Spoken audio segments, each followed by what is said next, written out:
If we want the cultural victory, and thus the political victory, our message should be get married, have kids, stay married. Thank you for tuning in to the Removing Barriers podcast. I'm Jay. And I'm MCG. And we're attempting to remove barriers so we can all have a clear view of the cross. This is episode 112 of the Removing Barriers podcast. And in this episode, we will be responding to Matt Walsh video titled Promoting Marriage Will Save Our Country. Now, this response is not intended to bash Matt Walsh. I enjoy Matt Walsh's commentary for most part, and agree with most of his conservative views. But in this area, like many areas, conservatism comes up short. And this is a problem I see with not only the Daily Wire, but also with many other conservative news organizations and outlets. We will be skipping the first couple of minutes of the video. In those minutes, Matt discussed why the counting of the vote is taking so long in some states, and discuss Montana Referendum 131, where Montanians vote to not requiring doctors and medical personnel to offer life-saving support to a baby born alive after a failed abortion attempt. We'll not be discussing abortion per se in this episode. We do have a series, 102 to 105, all discussing abortion. However, Matt then used that premise to spring into why, in my words, the red wave did not happen. So picking up midway into the conversation, here is the first area of Matt Walsh clip we'd like to respond to. There is definitely, we cannot deny, a candidate quality problem in the Republican Party, but there is also, I'm afraid to say, a voter quality problem. So I do agree with Matt Walsh on this one, Jay. But I will also say that the same is true for the Democratic Party. Can we say John Fetterman? I think John Fetterman was a candidate quality, and also it reflects on the voters that they will vote for someone like John Fetterman and put him in the Senate. Also, I think Dr. Oz was a bad candidate. I don't think Dr. Oz is a Republican in terms of his views. I think he's maybe center left. He's not a John Fetterman. But at the same time, I don't think that these two candidates were quality candidates. Quite honestly, if we go back to 2016, Hillary Clinton and Donald Trump wasn't quality candidates neither. So we will have voter quality issues and candidate quality issues in both parties. And that might be linked to the fact, of course, that we're all sinners and they're all going to be fault. I remember one preacher said that if we're not voting for Jesus Christ, we're all voting for evil. So candidate quality issues, yeah. Voter quality issues, yeah. But I think it's in both parties. Well, of course, there's going to be a candidate quality issue as well as a voter quality issue because the candidates come from the voter pool. So if the voter pool is questionable, the candidates are going to be as well. But he's right. There's a lack of quality in the voter pool. There's a lack of quality voters. The majority of Americans are educated in a public school system that has been proven to be indoctrination camps.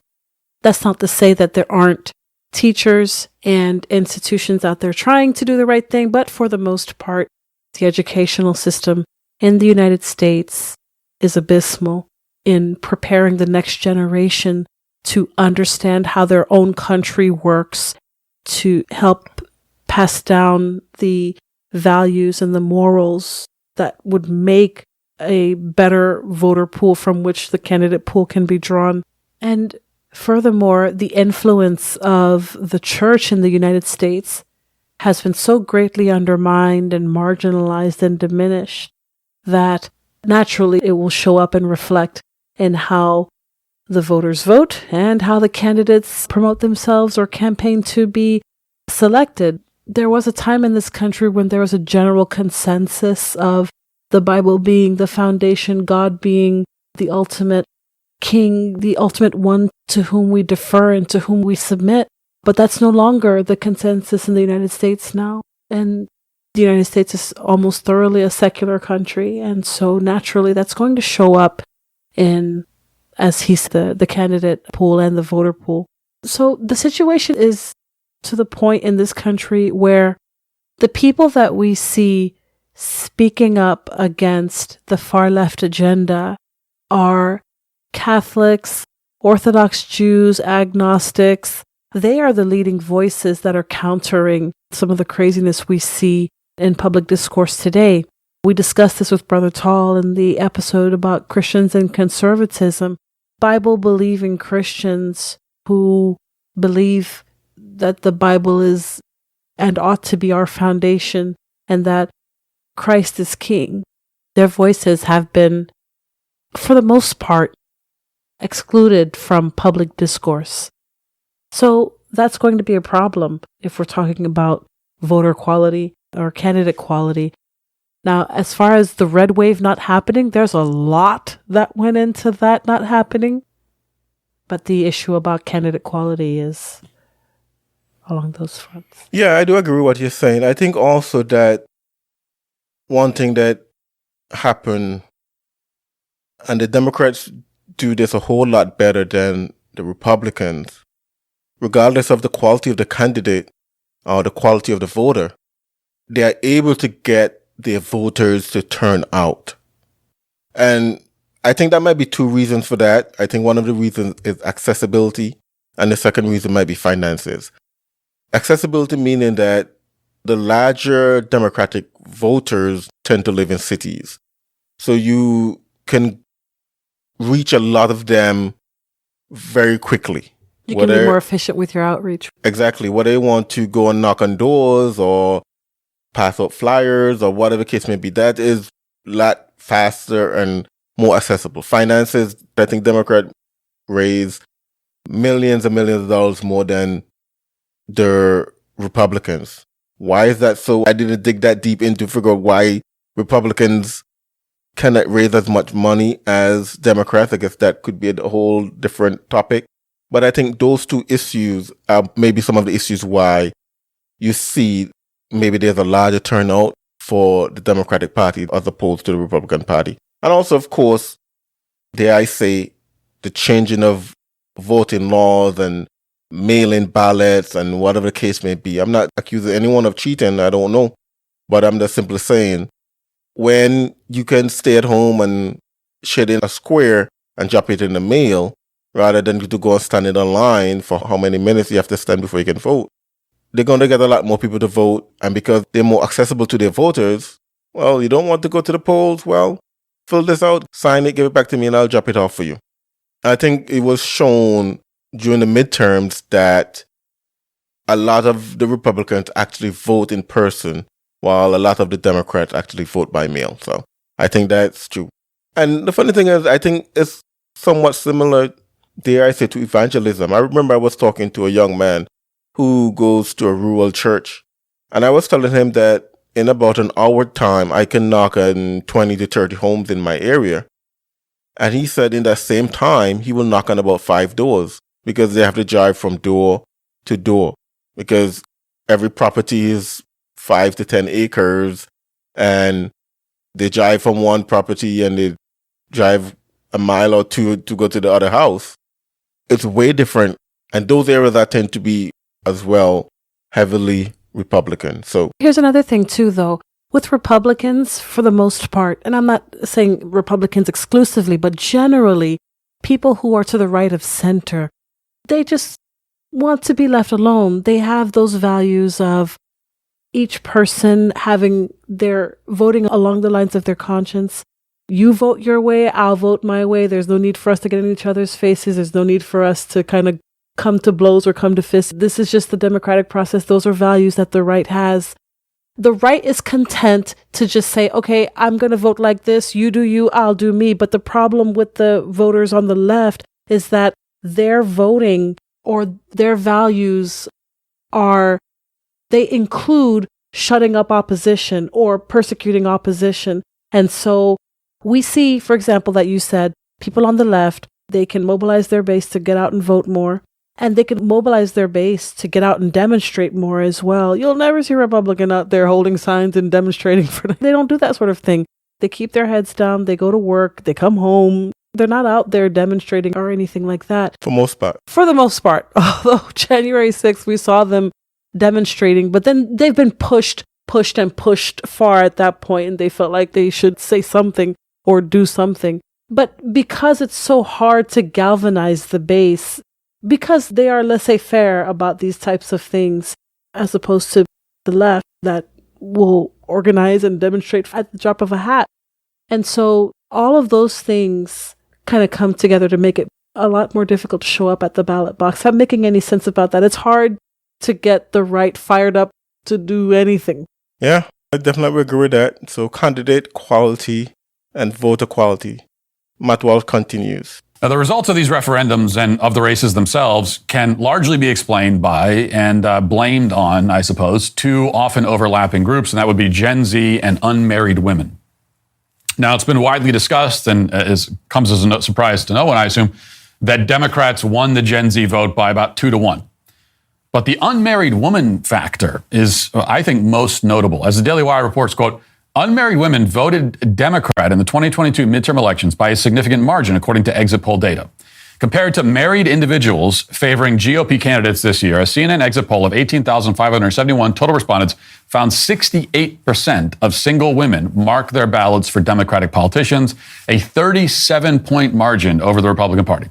I find that to be interesting, but I don't want to dismiss the Gen Z, but I wonder how many of them voted just because they were told to vote for this person. Now, Gen Z are the people that were born in the 2000s? I'm not quite sure.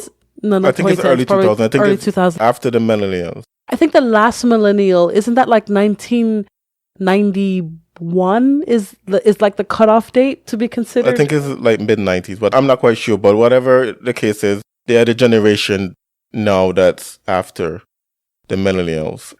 But I wonder how many of them just voted just because they were told to vote for this person, or because it's so easy to vote by mail, because usually it's not a group of people that have a heavy turnout. And if Who, Gen Z? Yeah. And they vote by mail? They know what mail is? Well. Or is it more like some organizer shows up to their doors, and of course they're in the cities, and so they're in the dorms, and so you can just go down and they say, hey, hey, did you vote? No, I haven't voted yet. Hey, just fill this out. Fill it out like this, and I'll take it down for you, or something like that. I'm not sure I would imagine it's something like that. But it's interesting here is that it was Winston Churchill who said, he who is not a socialist at 20 years old has no heart. He who is still a socialist at 40 has no brain. So you're looking at folks that they don't own anything per se. They don't have a mortgage to pay. They don't have kids to raise. They don't have a household to manage. And they don't really have anything in the bank. So why not share the wealth from others? As they get older, and they say their brain probably get more mature, they probably will shift more towards at least fiscal conservatism in terms of, I work hard for my money, I want to keep it. So, yeah, I think I can see Gen Z going heavily for the Democrat, because the Democrats, they are the socialists.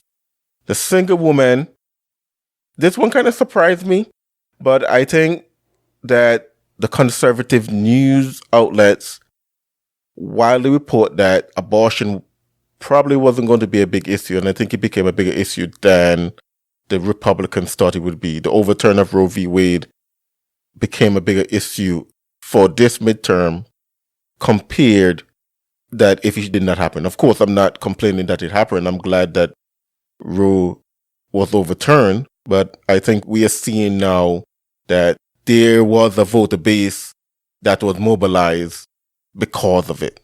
That probably should have been known, because look at all the threats against the Supreme Court justices' life and protests at their homes and all that stuff. So I don't know why that was overlooked, but I think that was overlooked. Single women, of course, though, they make up a majority of what we would call woke culture.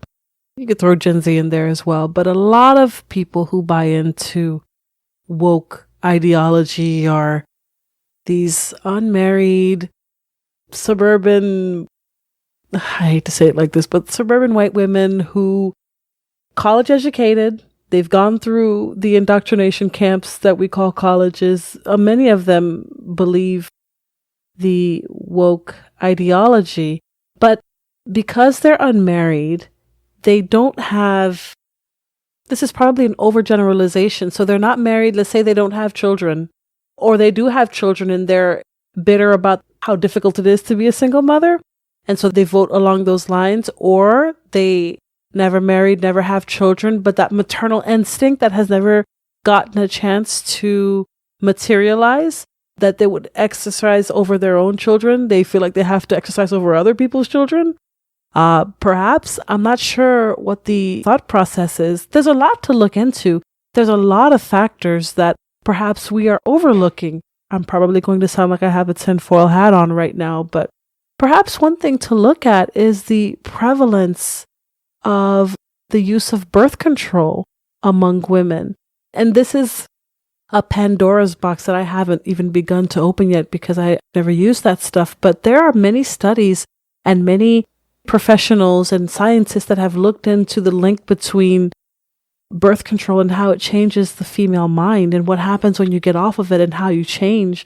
Perhaps all of those things kind of come together to explain why single women think and behave and vote the way that they do.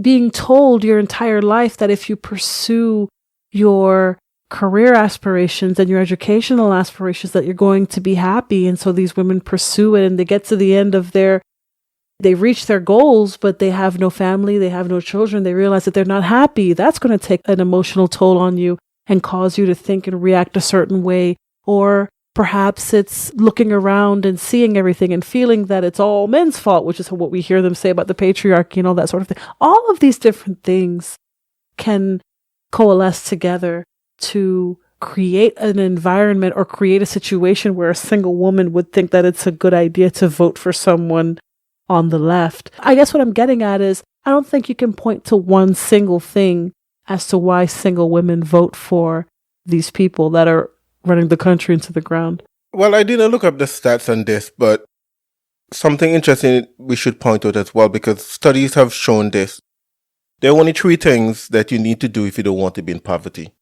The first one is finish high school, wait until you are at least in your 20s before you have your kid, and get married before you have that kid.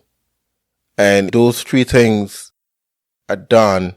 I think the statistics say is well above 70%. I think it's probably more closer to 90% of that folks you will avoid poverty. Will avoid poverty. So I think some of the same things that apply to the Gen Zs in terms of they may not be well off and stuff like that. And I think Matt Walsh is going to mention this. No, they're single women. That doesn't mean they're childless women. And single parenthood can be tough. Being single, again, if you're following those 3 steps, if they're single and have kids, I'm not saying all of them, but a lot of them might not be that well off. So again, you look to the government to provide what a stable nuclear family would have provided. So I think some of those things are involved there when it comes to the single woman and Gen Z. But Matt Walsh continue and he talk about single men and married women. Republicans gained 20% more votes from married men than Democrats, while single men voted 7% more for GOP figures. We should also note, importantly, that Republicans won the married woman vote by 14 points. So Republicans win clear majorities of the married vote and still a slim majority of the unmarried man vote. But unmarried women swing heavily to Democrats. Based on this, we can also assume that they are largely responsible for these ballot measures enshrining abortion and infanticide across the country. I mean, that's why these measures passed or didn't pass, as the case may be. So here, you talk about the single man, married man, and married woman.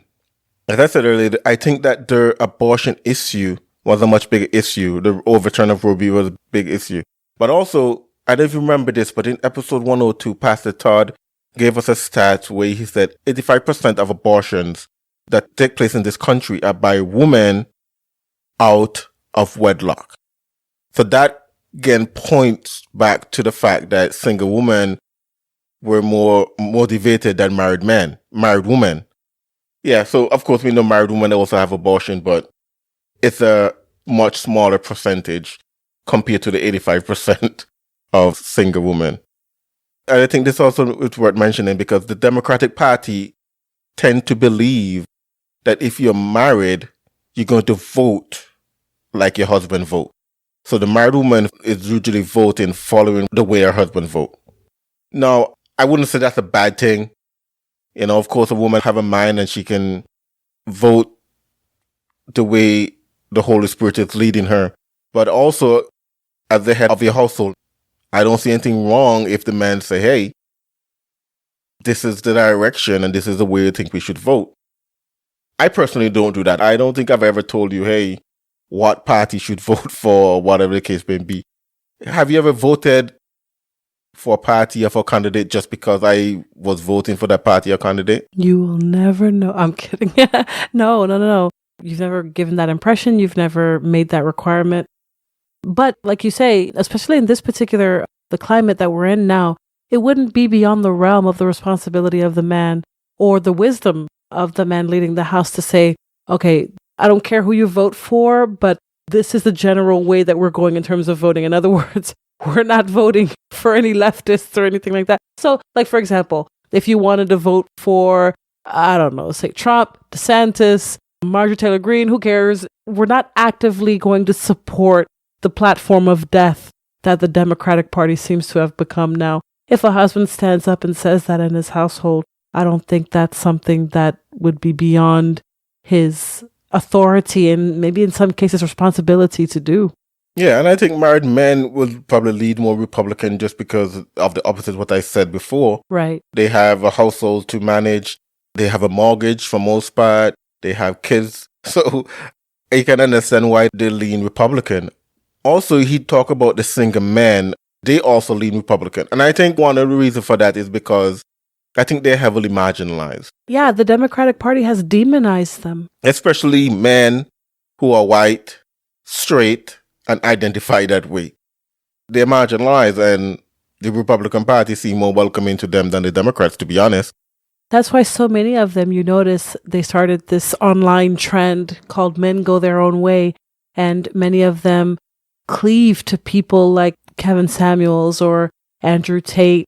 People wonder why these men have a platform. Well, it's because they're giving a voice to men that the entire country has seemed to trample on for just being white, cisgendered, and all of these different weird words that we allow the country to use now. So yeah, naturally they're going to vote for the party that doesn't marginalize them as much.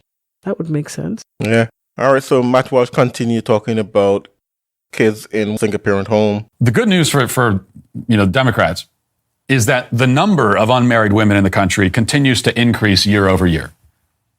In the middle of the previous century, so around 1940, 1950, a vast majority of the households in the country, 80% or so, were comprised of married couples and families. They were led by married couples or families, 80%.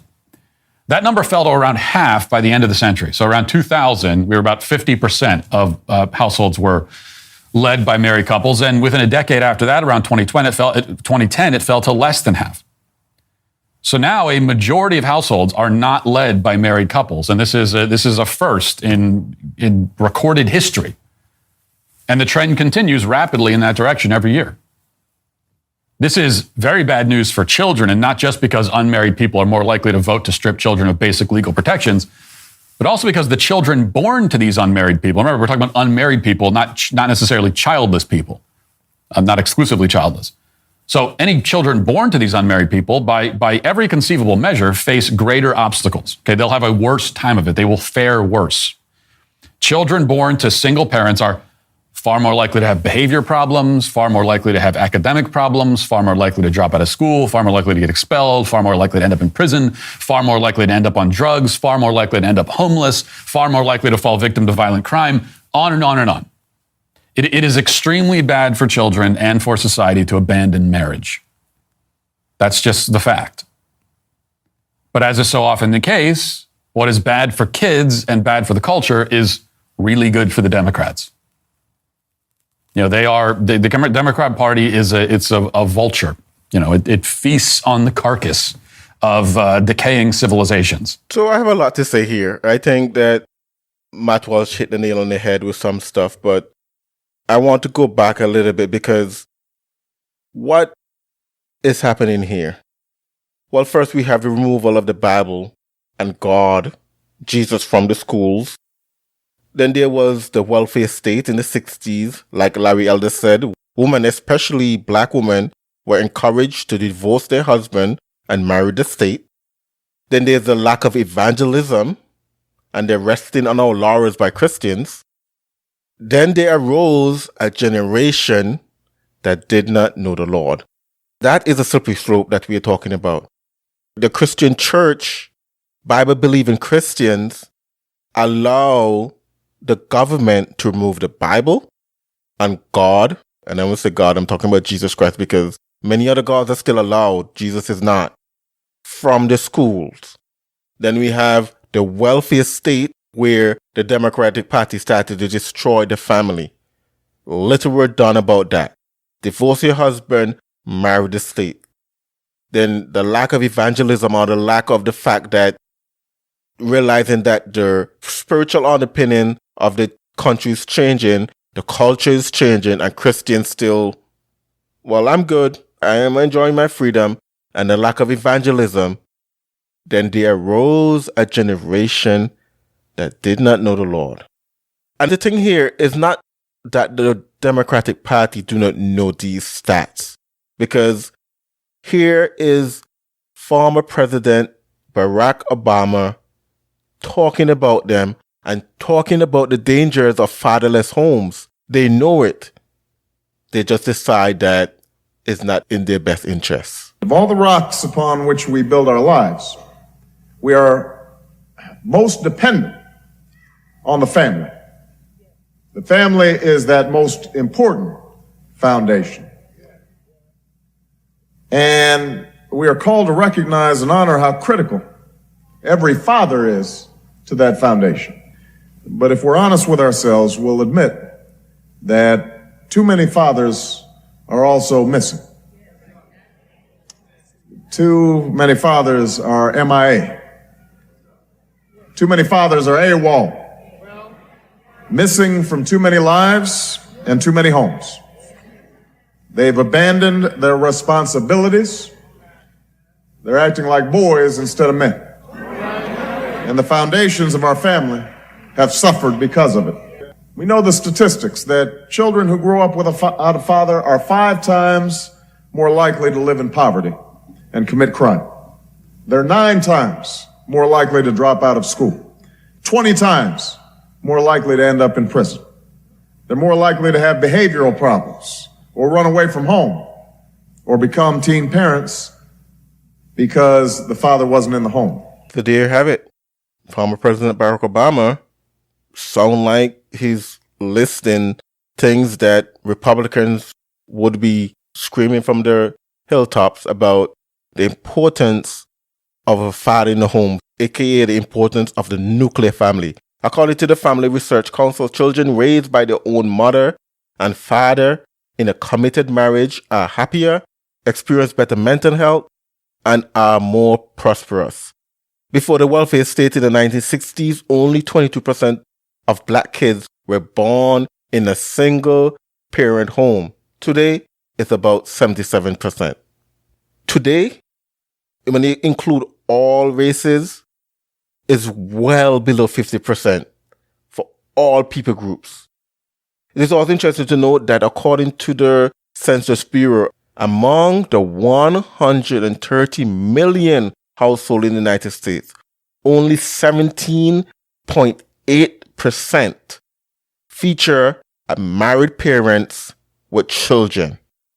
130 million households and only 17% feature married parents with their children. And this is down from over 40% in the 1970s. This is direct attribute to a nation that is moved away from God and godly principles. This is indicative of a culture that is becoming more and more, and Acts chapter 17. This is also indicative of the lack of reaching the culture with the gospel of Jesus Christ. In other words, I believe this failure is not a cultural failure. This failure is a failure of Christians of reaching our culture. 17% of the household in the U.S., 17.8% of the household in the U.S. featured married parents with children. I have questions about how this came about, because we seem to see a precipitous fall from the 1960s onward. And a lot of historiographers and historians would look back and say that was around the time of the 1960s. We're talking sexual revolution and women's rights, civil rights, all of that was a watershed moment in American history. But I think that many things had to have happened before that in order to set the blocks up for the dominoes to fall that way. Perhaps, and I don't have the answers, I'm just thinking out loud, perhaps we need to take a more critical look at the women's suffrage movement. We definitely need to take a more critical look at the civil rights movement, in the sense that there seemed to be an unholy alliance, as it were, between people who were fighting legit injustice in the American system, but were also tying in elements of Marxism, socialism, communism, all that sort of thing in order to bring about their change. That's something that needs to be looked at. I think there's a lot more. I suppose what I'm saying is the 1960s didn't just pop out of nowhere. The decades leading up to the 1960s are up for scrutiny as well. I think that the church has been derelict in its responsibilities to the culture, to the people, for a very, very, very long time. And the failure of creating culture that the church can be accused of, is guilty of, has something to do with that as well. There was a time where if you wanted to experience beautiful art, beautiful music, fill in the blank, if not specifically the church, people in the church will have created that culture for people to enjoy. And now you have culture being created by people who don't fear the Lord, people who don't love the Lord, people who don't care what thus saith the Lord. And it has a polluting effect on the overarching culture of the nation. And people live and breathe culture. And so it comes out in how they live, it comes out in how they speak, how they vote, what they believe, how they behave themselves. And as a society, obviously, it has a detrimental effect, particularly after decades and decades of it just kind of rolling downhill. So there's a whole lot to look at there. I don't have the answers, but that's definitely a whole lot to, and like Matt Walsh said, he's not the first one to discover this, but children being raised in these broken homes, these homes that don't have Christ as the foundation, or these homes that are not secure, that are secular in their expression, they're going to replace us in the future. What does that mean for the country? Well, I agree with what you're saying, but in order to destroy society, you have to destroy the foundation of society. And the foundation of society, I would say, argue, is God, or you can say, what do you believe in, your worldview? And the argument can be made that the founding worldview of the United States is Christian. And the second one that you would have to destroy would be family. Because family, that's the pillar of society. Everything comes out of the family. That's where you raise your kids. That's where you teach your kids the principles that you want them to have.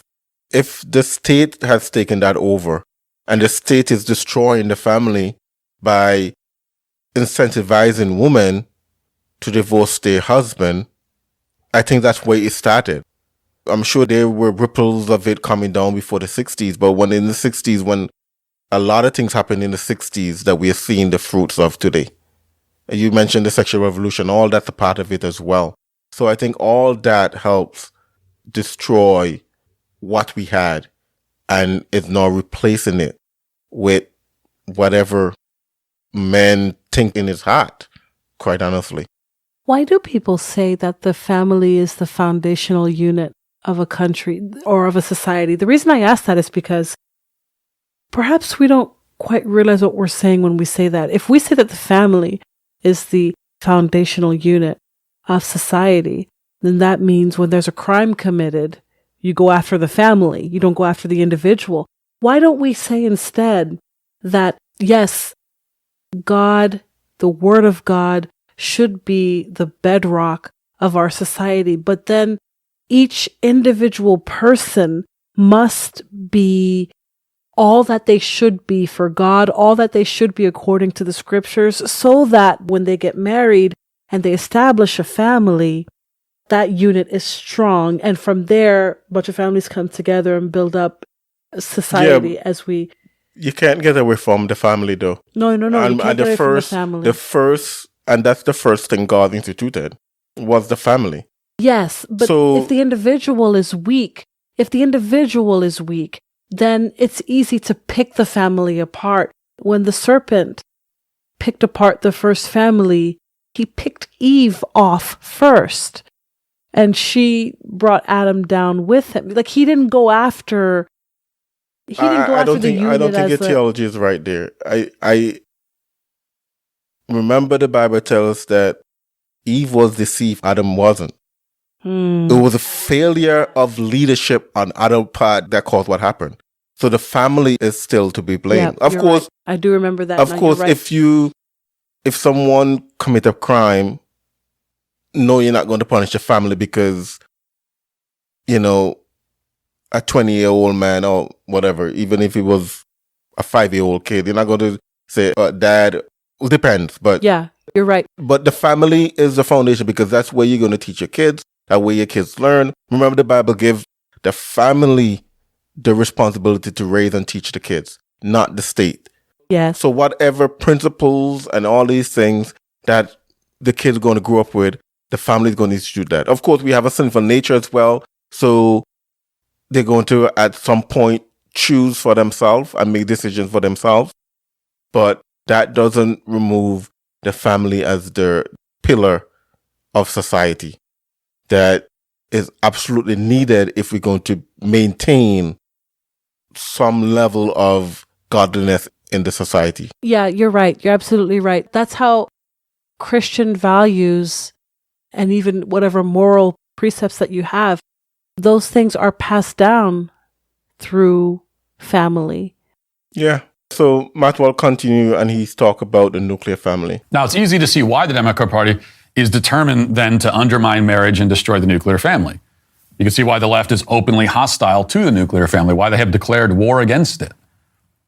The nuclear family, led by a man and woman bonded in marriage, serves as a blockade, a fortress, standing against the left's political and cultural aspirations. They know they can't achieve their ultimate ends without blowing up the fortress, and that's what they've set out to do, and they're already having, enormous success, and they're reaping enormous political rewards in the process. Yeah, as we were discussing just before this last clip, the nuclear family is extremely important. I'm not surprised that it's been attacked. And I believe, of course, in Genesis 2, verse 24, it says, "Therefore shall a man leave his father and his mother, and shall cleave unto his wife, and they shall be one flesh." The nuclear family was declared by God from the beginning. And of course, as I mentioned earlier, well, it was corrupted by men. If you look in Matthew 19, verse 3 to 8, the Bible says, "The Pharisees also came unto him, tempting him, and saying unto him, Is it lawful for a man to put away his wife for every cause? And he answered and said unto them, Have ye not read that he which made them at the beginning made them male and female? that kind of destroyed the transgenderism issue right there. And said, "For this cause shall a man leave father and mother, and shall cleave to his wife, and they twain shall be one flesh. Wherefore they are no more twain, but one flesh. What therefore God hath joined together, let not man put asunder." They said unto him, "Why did Moses then command to give a writing of divorcement, and put her away?" He said unto them, "Moses, because of the hardness of your hearts, suffer you to put away your wives. But from the beginning, it was not so." So we see that the nuclear family was declared by God, corrupted by men, and also I think that the nuclear family is a powerful formula of a man and woman becoming one flesh as an example of Christ's love for the church. What is the purpose of the nuclear family? To be a beautiful picture of Christ and the church, to raise God-fearing children, and it is God-recommended formula for a family unit. You cannot have a God-recognized marriage, a God-recognized family, if it is a gay family, gay quote-unquote marriage and all these things. All these things are not only destroying the nuclear family, it's destroying what God intended for what marriage is. And I think this is the aim of the political left. This is the aim of the LGBTQIA plus community, is not to build something up or be added to. I think it's to destroy what is there. And I definitely agree with Matt Walsh on that one. This is the Removing Barriers podcast. We will be right back. This episode of the Removing Barriers podcast is sponsored by Swap. If you are using paper maps for your outreach ministry, there is an easier way to create maps and follow up with contacts. Introducing the Soul Winning app, or Swap for short. Swap allows your church to effectively set up an outreach area, digitally map that area, and allow app users to easily show progress on that map. You can print maps, record prayer requests, and follow up with contacts. Swap is offering a 30-day free trial and money-back guarantee.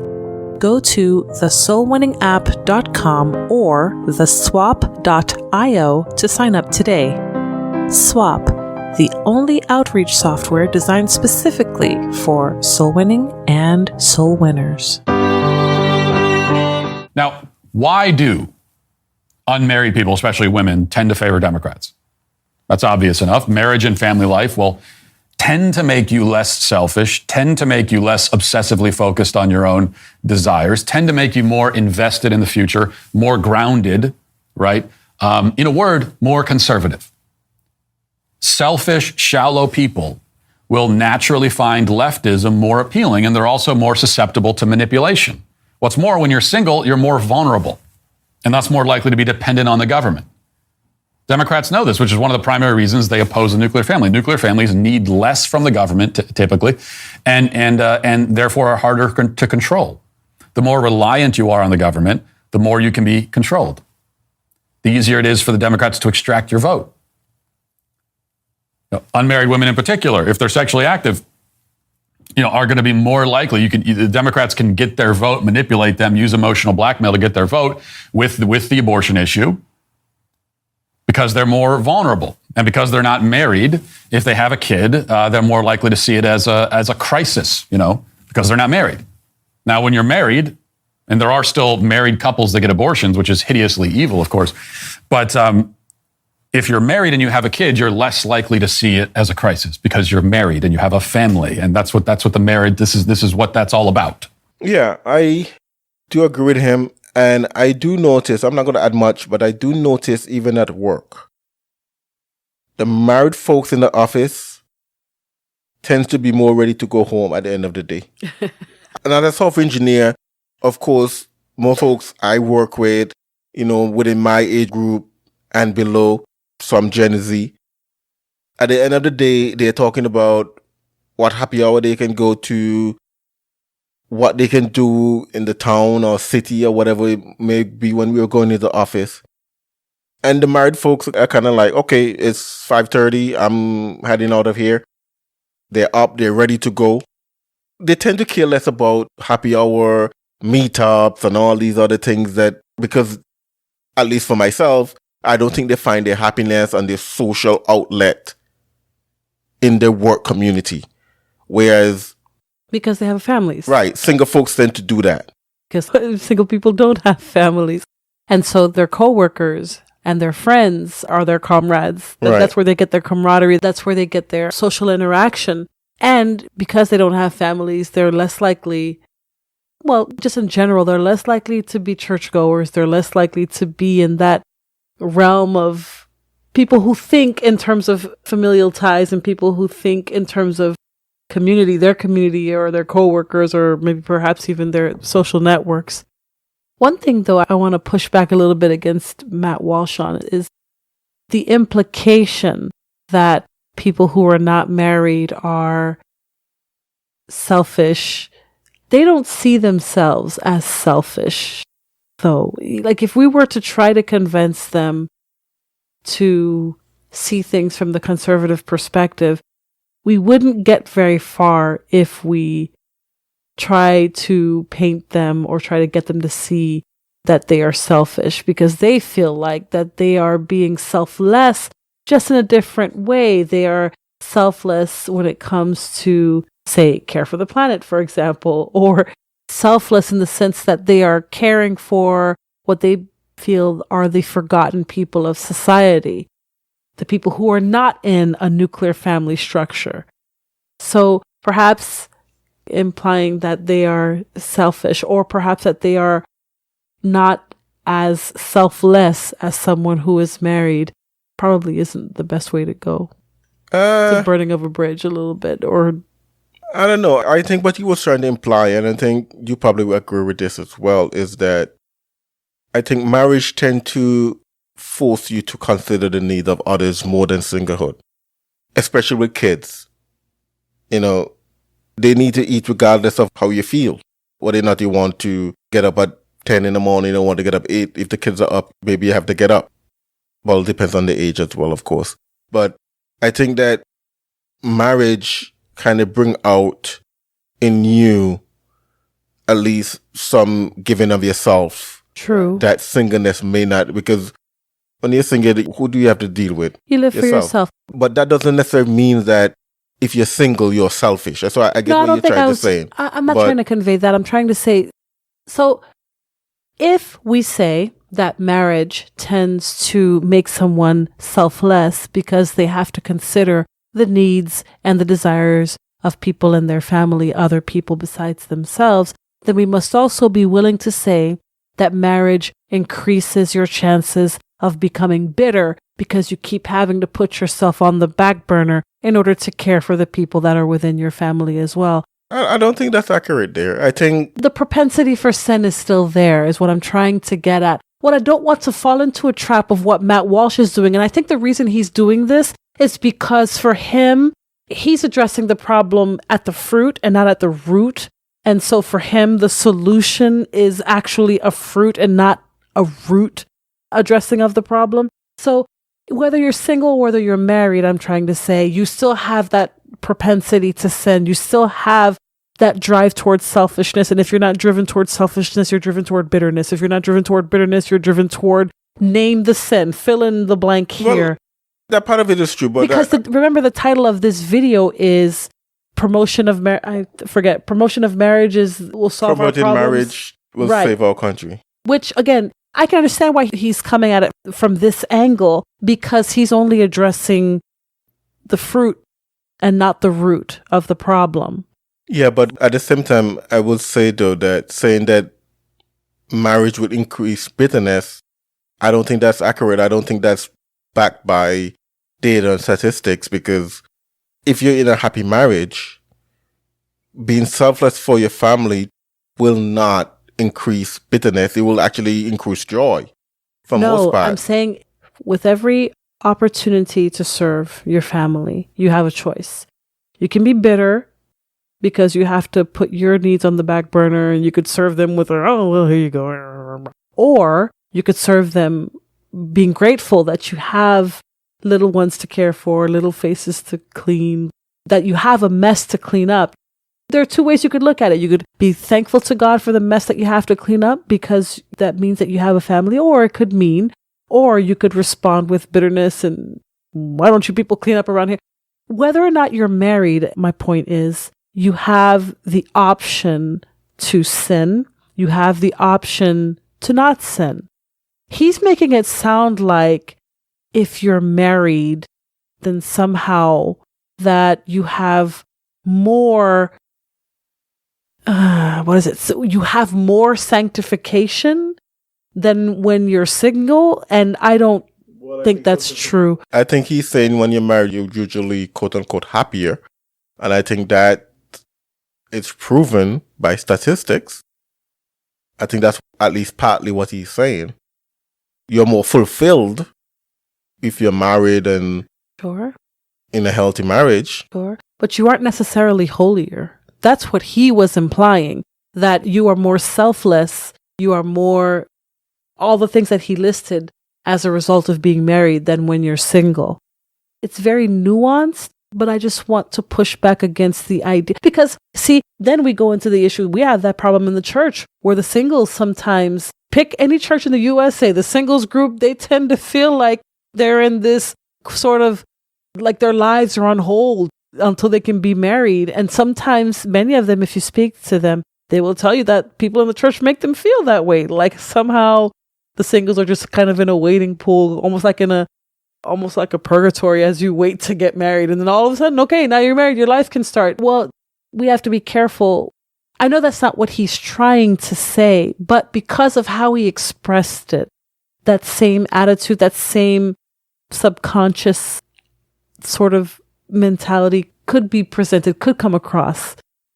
And it's just nuance, but I don't want anyone to get the impression that somehow being married makes you somehow holier or more set apart or more sanctified just because you're having to deal with your children or your husband, as opposed to a single person who doesn't have those things. Does that make sense? Yeah, I can see some of that.